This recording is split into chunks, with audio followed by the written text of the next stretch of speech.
मोहतरम बिशप इंद्रियास रहमत साहब, मैं आपको आपकी एपिस्कोपल एनिवर्सरी पर दिली मुबारकबाद के पेश करता हूँ। मैं आज बहुत खुश हूँ कि आप फैसलाबाद डायसिस में मुक़द्दस पतरस और पौलुस की ईद के मौका पर यूट्यूब चैनल को लॉन्च कर रहे हैं और ये एवेंजलाइजेशन के लिए नहायत मुफीद साबित होगा। आज मैंने भी अपनी कहानत के 40 साल मुकम्मल किए हैं, तो मैं आप सबका बहुत शुक्रिया अदा करता हूँ आपकी दुआओं के लिए, हौसला अफजाई के लिए और हमेशा मुझे अमेरिका में विज़िट करने के लिए।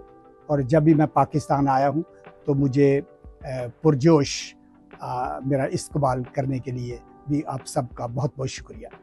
तो मेरी तरफ से फैसलाबाद क्लर्जी को बहुत बहुत मुबारक हो। शुक्रिया।